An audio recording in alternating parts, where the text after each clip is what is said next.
All right, guys, welcome back to Beer Culture, and I'm Trooper Justin.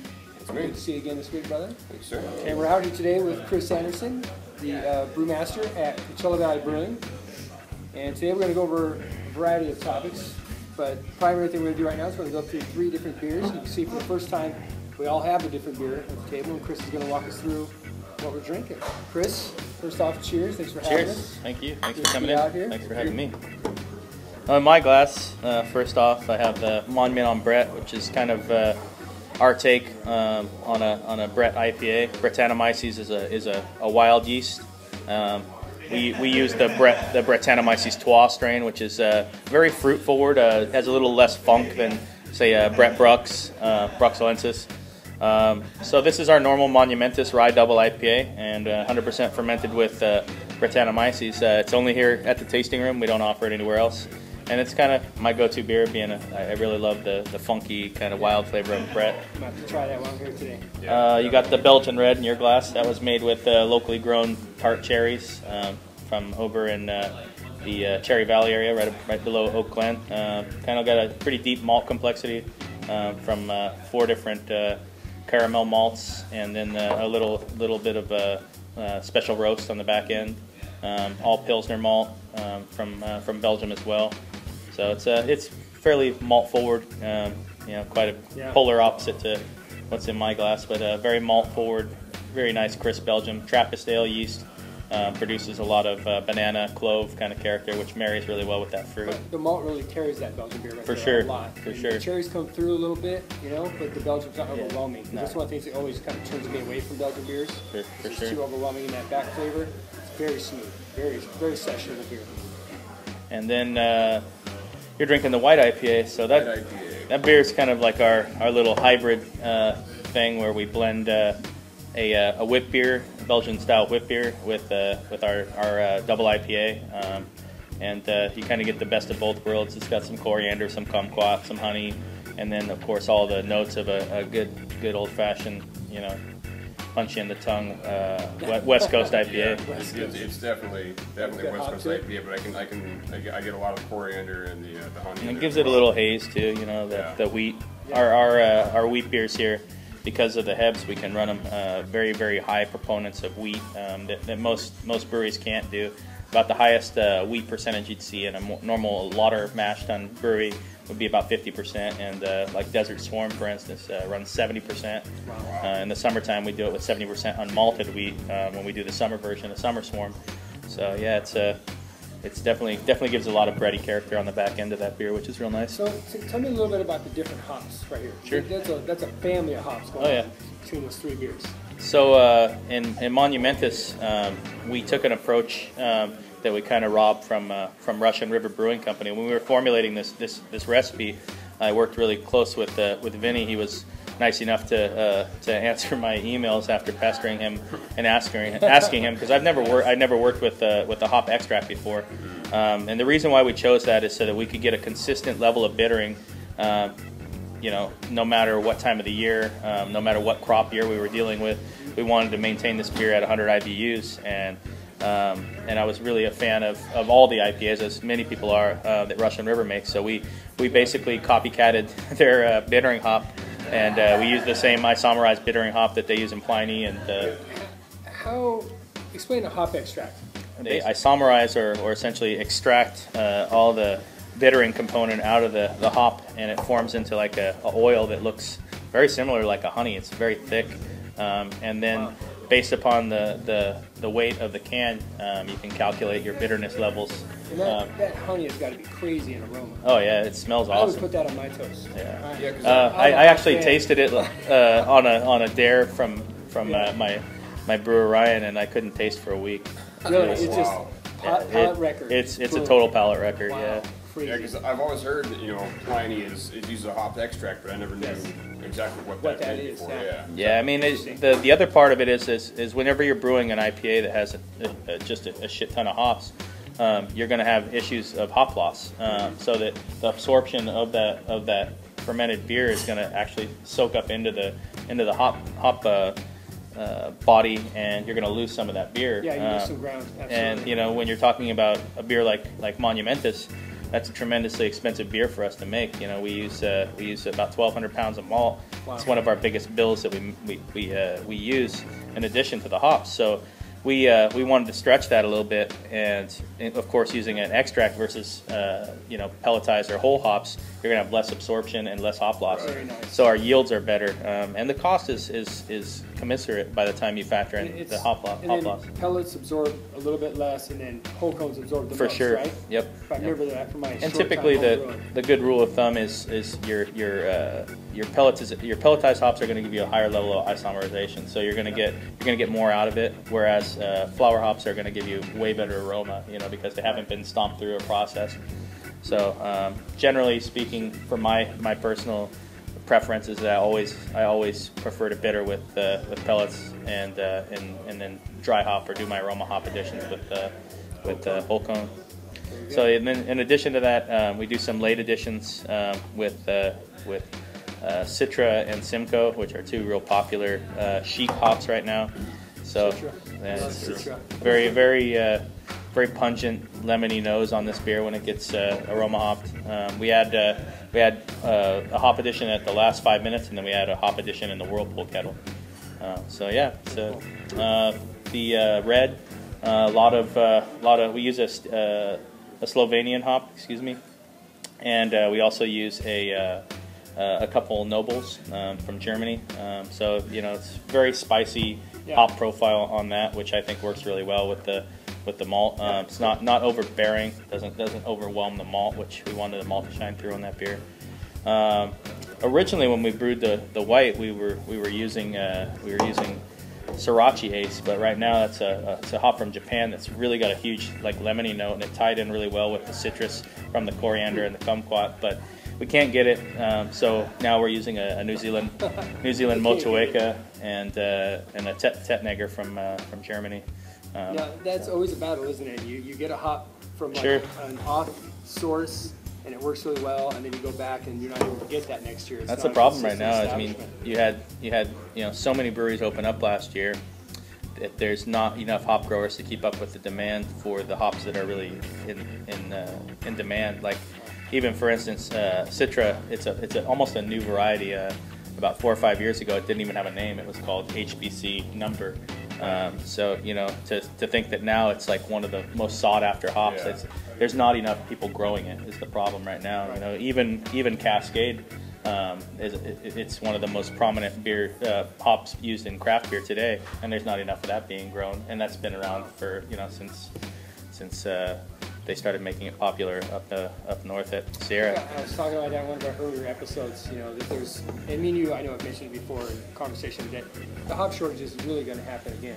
There will be that moment of implosion where one is outgrowing the other. Sure.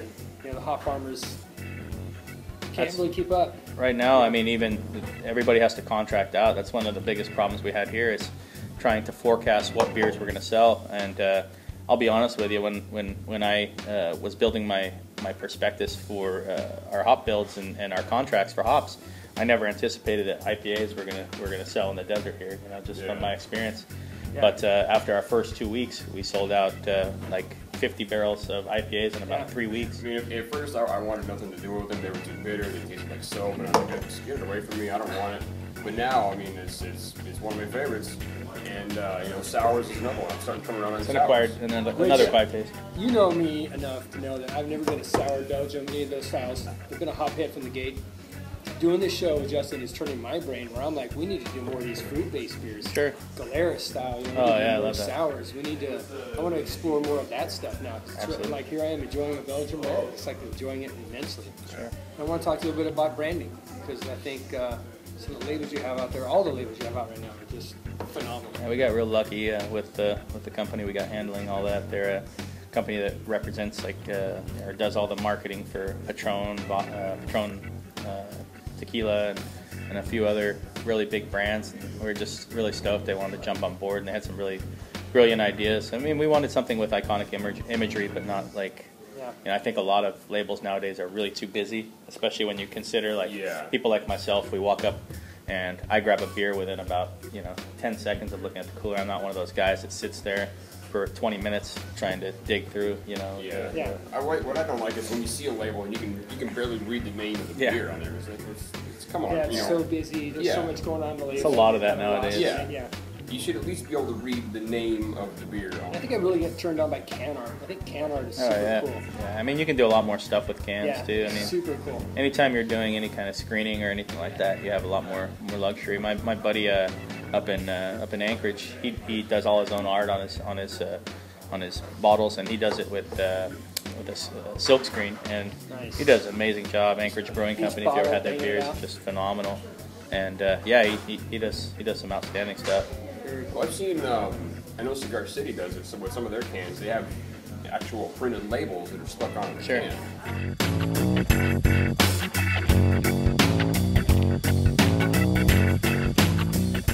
From the beginning, when you first launched the brewery here in Coachella Valley, one of the things I've said from the beginning was that iconic label. Let's talk about how you chose it, the shape, the design. Well, I mean, we actually hired a branding company out of LA, Integrated Communications. Dave Humphrey, his dad owns the company, and we knew we were going to work with them from day one. They had some really great ideas, and I guess we kind of were going round robin for a while, and we weren't really getting any traction. And then one day, Mike, the artistic direction guy, came in and he brought out the Interstate sign with the CVV brand, and I was like, that's it, you know, that's totally it. And then he broke out a couple labels. I think it was Swarm and Double Date, and I was just like, oh man, that's it, totally. The rest was just kind of history. We wanted it to be very simplistic. The imagery on it, you know, like, you know, a little honeybee or, you know, some guitars. You know, we never wanted it to be like we talked about earlier, having too busy, too much going on. You know? I'm a shopper with my eyes when I look at beer. I am. When I try to think about trying new beers or finding new beers, we've talked about rating systems. I use rating systems a lot, but I really get into eye candy. And if I start looking at labels, if a label pops, you know, you look at some of the breweries that have really nailed that on the shelves. I think when you get to the shelves, you're going to nail that. Sure. Those labels side by side, Chris, are just, they look phenomenal. And you know from one to the other that is Coachella Valley Brewing. Sure. You know it. Yeah, I mean, it's very distinguishable and it's very easy to read. You know, it's going to catch your eye as you're walking down the aisle. We originally were going to go with a unified label, and we went with the back and front with the die cut, and kind of robbed that ideology from the brewery. I'm a real fan of their die cut labels, you know. Me too. Absolutely. And then they came with some of the metallic shimmer and stuff like that, which kind of we feel like will make it pop, especially if it's a backlit cooler, which a lot of them have, like the fluorescent lighting, which is it's not necessarily a good thing unless you have some type of a metallic kind of look to it, because it'll shimmer a little more. Very good. Now let's talk a little bit about how that led into the name that we all keep talking about. You know, because this is the Coachella Valley, and we're known for one of the largest music festivals in the world, Coachella Fest.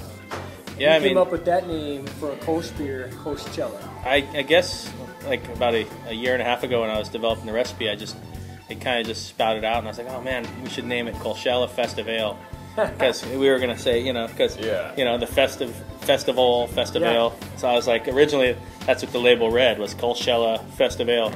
And so my buddy is like the big honcho over at Golden Voice. And I'm like, oh man, you know, I better sounding board this off to him check it out. before we send this to the TTB, get it approved, and have to change the formulations, and then wait another 6 or 8 weeks to get the label approved. So I sent it over to my buddy Skip. And he's like, absolutely fucking not. You're not going to name that beer Coachella Festival. And I was like, okay, well, what about just Coachella? And he's like, okay, well, let me talk to the folks, you know, at Golden Voice and see what they say. And they came back and they said, yeah, Coachella, we can't say anything. It's a style of beer. This is going to be on tap, and anybody that comes in town for Coachella is going to see that label, is going to want to drink that beer. I mean, we got crushed last year. You know, when I walk in the morning, even during the construction phase, I open the door, and I wasn't real good about like closing it. You know, during the day, I just, you know, I'd be going back and forth to my car. Well, the 2 weeks at Coachella Fest last year, we probably had maybe 200 people that came here that thought we were already open. Just wandered in. And not one person did I ever turn away. I always took them to the back. At the time, we were serving beers out of corny kegs that were just like homebrew batches. Nice. And I served every one of those 200 people beer and said, come back next year. So I think that'll definitely drive them back in here. Well, I fully expect to see, you know, you running out of keg after keg. That could Already be one having of that those, problem. You're going to run into one of those celebrity moments where every year you're going to have to slow production down and Just for the fest? just to produce that to get ready for the festival, because it will get huge. People are going to want to take that bottle home with them. Yeah. They're going to want to take that. It's kind of a bottle souvenir, home. yeah. Oh, it's a total souvenir. I mean, the weird thing about it is, like, you know, typically here we're not probably like, you know, we don't do a lot of beers true to style. I would say, you know, we brew a lot of hybrids, a lot of kind of borderline beers, beers that maybe are too hoppy for this style, or maybe, you know, the gravity is out of style for this. But, you know, we kind of have said fuck it to that.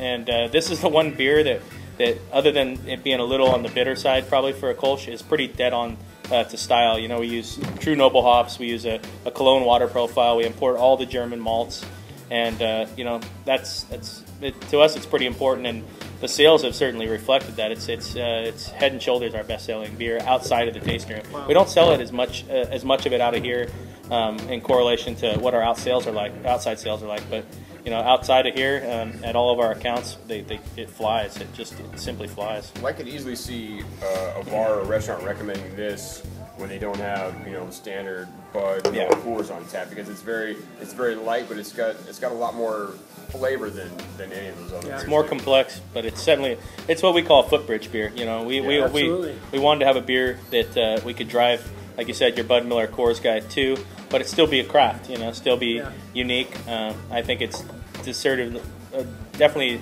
distinctly has a bigger malt profile than any of the pilsners that are, you know, popular from the big three. Right. Yeah. Nice. So what are me and you drinking right now? I think we're drinking the same thing, right? Condition Black. Yeah, this is a special beer.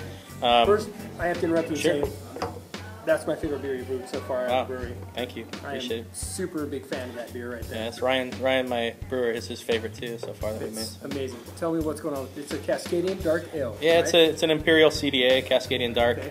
Arguably, Cascadian Darks and Black IPAs are the same style. Here at CVB, we don't really think that. We think they're two decidedly different beers. You know, we think that a CDA speaks resoundingly of Pacific Northwest style Black IPA, or what's been kind of described as a Cascadian Dark Ale. I think a West Coast Black IPA, like say Sublimely Self-Righteous, is a completely different beer than this. Yeah. I think this beer balances better. It's not more lean towards hops versus malt. It's pretty balanced, almost similar to like an American stout. Is what I would classify it as, but it's stronger. It's almost 8%, so it packs a wallop.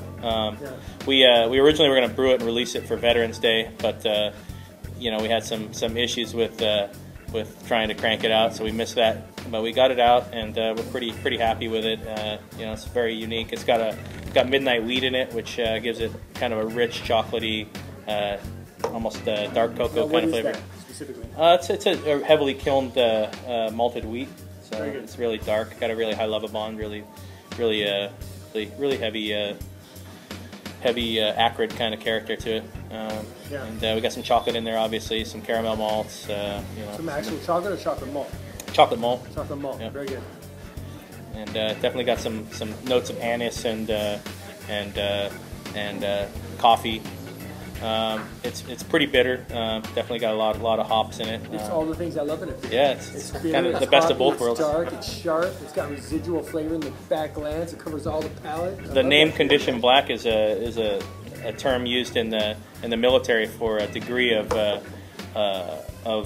readiness for military. So Condition Black is like the final scale, kind of like typically describing like a catastrophic breakdown. Right. You know, in the Corps, if you had, say, heat stroke, you know, that would be considered Condition Black. Or if you were in combat and you were taking on fire from an enemy and you threw your weapon down and went berserk, you'd be Condition Black. So we wanted to have a video that kind of. So I gotta be careful drinking this. You will be Condition Black. Yeah. Drinking this all day. What time is it anyway? It's like 3 in the afternoon. Who cares? Yeah, we're drinking beer. That's all that matters. Exactly. Drinking good beer too. That is really good beer. This is Monumentus IPA. I mean, this is one of my favorite IPAs, man. Yeah. I mean, the Monument on Fire for me. That beer's on point. I mean, that beer just I mean, that's one of my favorite beers ever. I mean, it's the perfect balance of Sweet hops, and heat. sweet and fire. I mean, it's not. I've had some other habanero beers where it's just like all you taste is the habanero and the heat. You can't really taste the beer underneath. I mean, I love habanero sculpin, but it's a little bit too much. It is. It That's comes a beer. down too far. I can't. I almost get heartburn every time I drink it. Yeah, exactly. I can't Way finish too a whole far pint of down, that because it's so hot. I mean, I love it, but I hate it at the same time. but the Monument on Fire, you get it's the perfect balance of heat and IPA. I mean, it's We use those. We use the hatch chilies from New Mexico, and I roast them too, which kind of mellows some of the heat. Which a lot of How do you roast them? Just fire roast them. Right here? I got a fire roaster at home. At home, roast them before you bring them in. Yeah, we Hadley's the same company we get all our dates from. They also have a hatch chili farm in New Mexico. So every year we get a few cases, we fire roast them, and then we puree them, and then we freeze off the amounts that we use for each subsequent batch of Monument on Fire. Monument Fire is monumentous, but then we split off a batch and we re-ferment it with the papayas and the mangoes, and then we hit it with the hatch and the habaneros. We actually split that. We split the actually go for a full re-fermentation. Yep. Now, how do you re-kickstart the yeast fermentation process? The fermentation's about it's just the fruit in there will restart it? Yeah, the sugar's from the fruit, and then the yeast is still in suspension. So we don't quite wait till the fermentation is complete. It's probably about 60-70% complete when we go to knock that out. That's crazy knowledge right there. That's crazy beer knowledge right there. Yeah, I mean, it's an excellent beer, man. I mean, It's a process that they call feeding. And it's typically used to when you're making strong ales. Keep the fermentation going. Keep the fermentation going. Keep the yeast stress down so that your yeast is not. I've done it before with wort, where I've held back specific amounts of wort.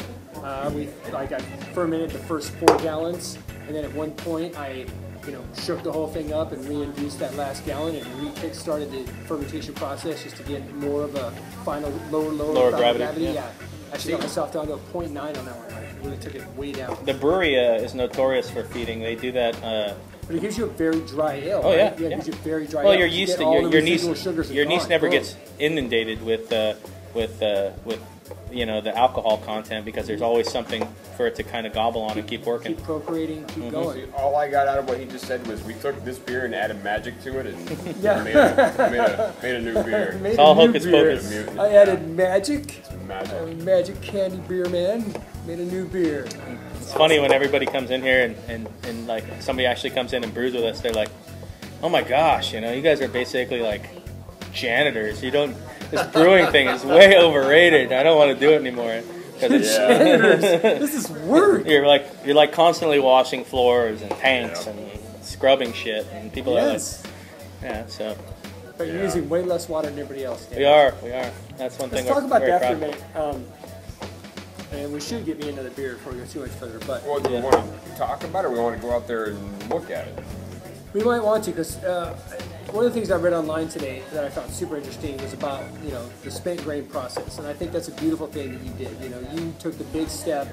You got the bigger system, the H.E.B.S, high efficiency brewing system. Yeah, how many brewers are using the H.E.B.S in the At the world? time you built the website, it was 5. Yeah, there's 9 now. There's 9. Yeah. I think when you talked about this last time, there's 10, so there's 1 in production. Yeah, there's 9, and 2 are in production right now. So there's going to be In the world. There's a bunch more mash filters. Obviously, there's other manufacturers that make mash filters, and in the next 5 or 10 years, I promise you there'll be a dozen more because it's a no-brainer. I mean, at Midnight Sun, we had to climb in the mash tun and physically shovel out every batch. I see videos of dudes in the mash tun today, like videos of guys in there with a shovel. Like the little guy crawls in the hole and is like shoveling it out of the hole. We totally take it for granted too, like having just a conveyor belt just to hit the button and. It's in the tub. Now, it's going to the cows. With your spent grains, you guys make pretzels out of that, right? Pretzels. We also do soap, dog shampoo. We do. There's a gal making infusing it and making olive oil. Wow. So yeah, and then the majority of it actually. We have people buying it from us because it produces such a dry spent grain cake when you're squeezing it like that it doesn't perish as fast. So when you take that water content out of it, it definitely gives it a little more longevity. We have a company called Imperial Western Products that buys it from us. About $15,000 a year we get back on our grain bill. That's awesome. for just spent grain, which would normally be thrown away or could go in the landfill or whatever. So nothing, not one drop, not one morsel, not one kernel goes into the landfill of our spent grain cake, which is pretty cool. Yeah, that's great. That is very cool.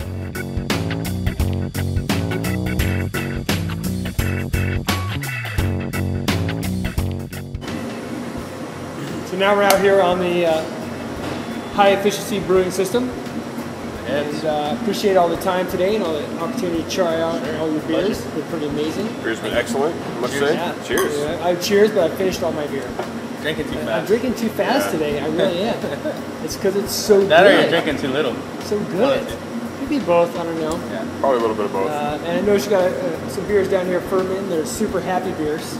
They're just fermenting at a rapid rate. Rocking.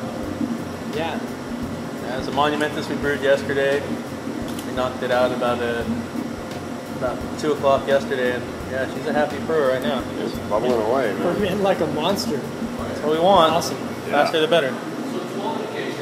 So one of the things we talked about today was, we've gotten some sponsorships with the show, and one of those is from a hop farm.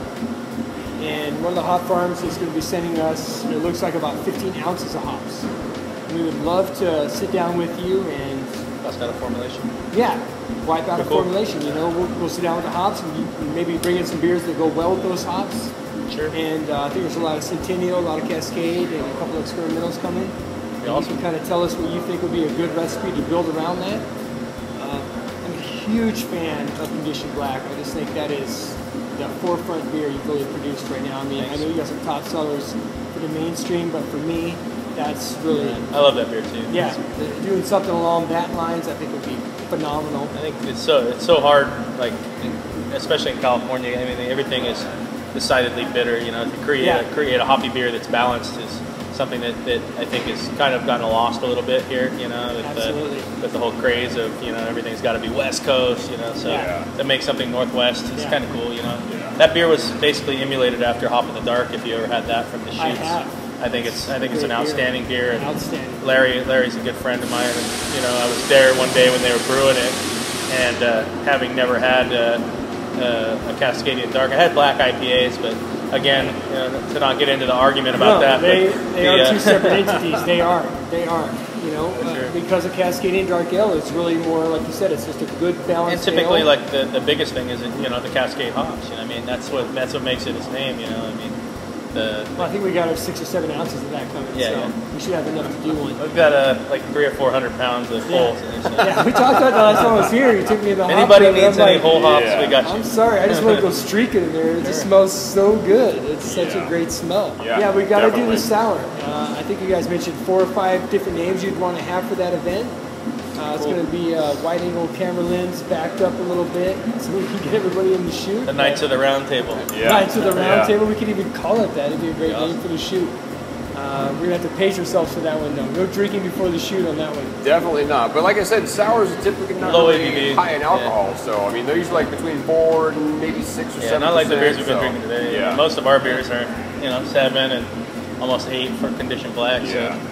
So, when you're drinking 4, 4.5 Cantillons or, Drip Fontaines, it's a little easier to tolerate when you're drinking multiples. Easier to plan through, I'm sure. Now, why is it that style of beer is typically lower in alcohol than like an IPA or Typically, the bacterias and wild yeast that they're using, they don't really like to ferment, super uber high beers. Okay. And typically in Brussels specifically, they're working with anaerobic bacteria and stuff that's live in their brew house. Okay. So they're rather than here where we're artificially making pseudo style lambics or sours or wild ales and inoculating with bugs and wild yeast and bacteria. They're over there. They just have that flora airborne, and all they got to do is just leave the tanks open and cool ship their beers overnight. Okay. Pretty cool. And we've got about 200-300 gallons of sour going right now, and then we're getting ready to do our second blend. We've kicked out 4 sours since we've been open, and we're blending another one next Friday to release. And we're pretty happy with what we've kicked out. you know, a lot of people when they first open up and they're trying to bang out sour beers, a lot of people misunderstand them because you know, they're essentially going to be table sours and not have the level of complexity that like a Cantillon or you know, any of the long aged sours would have. But you know, people have understood our sours pretty well, and we've been pretty happy with the fanfare. We brought some down to a big sour festival a few months ago, and they were very well received. Our beer was served on the same flight with La Folie, Consecration, and I can't remember the other third one, but those are both phenomenal sours. And great. Oh, it was with Auditar. Oh. So you know, we were pretty happy that they lumped us in that category. You know, certainly humbled me. Now your sours are typically taproom only, right? You're not distributing those at all. We've sold 4 kegs outside of here, but mostly they don't go to the valley. You know, I mean, I'll be honest with you, it's a hard sell. Like nobody, I've seen sours on tap maybe 2 or 3 times in the valley. Yeah. So typically, unless you're out looking for a sour, it's not something that you might order just on a whim. I just saw the Fame cigar and craft beer has 2 sours on tap. Oh wow, that's impressive. Yeah, I just saw. Yeah, I've seen them there before. I know they had Duchess there one time. I think that's the only place I've ever seen it. Yeah, it's a fairly rare thing. Most of the time when we've sold draft, I mean, we'd be willing to, but all the draft that we've made sours have gone either to Redlands, Riverside, out of the valley. Yeah, or Temecula. I mean, those are the far-reaching areas of our distribution, and yeah, I mean. Yeah, I don't think somebody that's new into craft beer is going to really jump into sours and you know, really be a fan of. Like I said before, it took me a while to get into it. I think it's really kind of an acquired taste. Sure. It takes you a little while to get into it. Like at first, it's like, oh, I kind of like that, but I mean, it takes a while to get up to the point where you could have, you know, a whole goblet of it or an entire pint of something. What we do is if we ever get wine drinkers in here, we typically drive them towards a sour, and it's generally well received. Next month, Younger comes out too. Wine and Younger. Going down there for my birthday. Are you? Yes. Where are you going to? I'm going to Pig. I usually go to the Salted Pig. Salted Pig. And do stand in line for an hour and a half to get my 1 wee pint of the Younger. I'm not a big hype guy, but I will say this. Pint of Younger is all that in a bag of chips. Is it? It is. Is it worth standing in line for an hour, 2 or 3 hours? Now you're worth the footage. I honestly can say that's one beer that deserves every bit of the hype. You know, I mean, because I've had not a big hype guy either. I mean, I'm really not. You know, I mean, and when did you guys open? Officially started brewing in May, and then the tasting room was September. So, I think you guys are doing extremely well for the short amount of time that you've been. I mean, everybody's been responsive to all the breweries. I mean, everybody from us to Babes, who's you know, they're not the new kids on the block. They've been around a while. They've certainly started seeing an insurgence of new customers and people more interested in beer. And La Quinta's seeing some really significant growth. I think they're getting ready to can soon.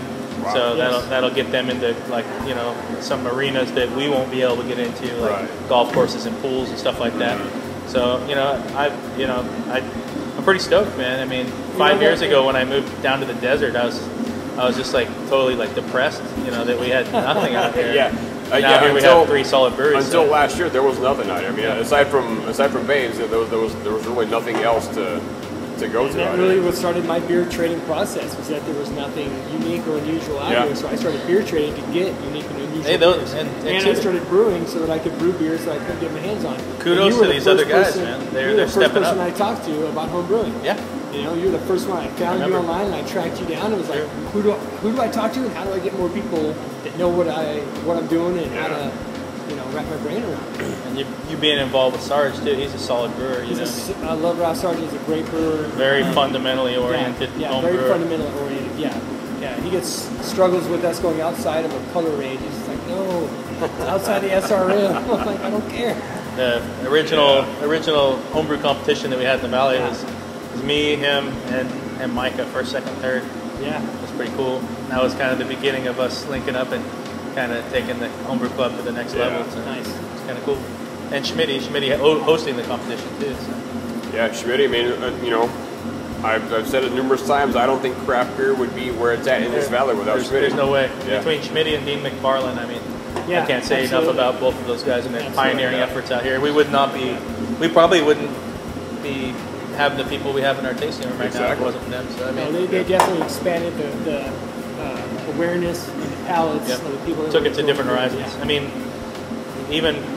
I know, people can say what they want about Hangar 24, but that beer was non-existent in the valley before Schmitty's, you know what I mean? And some of the other crazy beers from Stone and Lost Abbey, never even seen foot in this valley before Schmitty's. Yep. So yeah, he definitely led the charge, and I was glad to be a small part of it when I was involved there. It was definitely a cool thing to see the whole thing blow up. Well, hopefully we'll be sitting down with him here pretty soon, and talk to him about his hand in getting the craft beer scene to where it's at in the desert, and get his thoughts on everything and where it's at now. Yeah. I mean the pulse was started there, and he handed the torch off, and I think it's definitely moving in the right direction. The Schmitty's is still an awesome place. Of course, it's different now with Brent gone. But they're definitely keeping the craft beer thing going. They're really embracing the entire craft beer culture and starting up the beer school again, which is really cool. I'm excited for that. Especially it's all local beer school this month, so that's going to be really cool. Yeah, it's you guys and La Quinta and Babes and Hangar 24 next week, right? Be really cool. Yeah. And the cask is... It's a one-off we did. We did kind of a wicked deal. Ryan is kind of like our mad scientist here. He always comes up with these crazy ideas that I probably would never think of. But I had all these Madagascar vanilla beans that we use for making our soda pop, and everything in here is in the summertime gets pretty dry. It's so hot. So I go to break these vanilla beans. I was going to throw them in the cask, and they were just bone dry. And Ryan's like, "Well, why don't you soak them in some bourbon?" So we soaked about 4 or 5 vanilla beans in bourbon, and then we got some local cherries, blackberries, macerated those up, made a little extract, pumped that in to re-ferment the beer, and we got the Belgian, I think it's the Belgoberry, which is our newest beer, and chopped a little bit of our Killer Bee honey in there, and some Belgian yeast, and let her go. Well, that sounds exciting. That sounds amazing, man. That'll be a good one. Definitely. You might have to go out to beer school. Definitely. All right. It's always fun. It's been awesome being here. Yeah. Really appreciate you having Thanks, us. man. Thank you, man. Thanks for hanging out. Pleasure. You guys, cheers. Cheers. See you on the next episode of Beer Culture Webshow.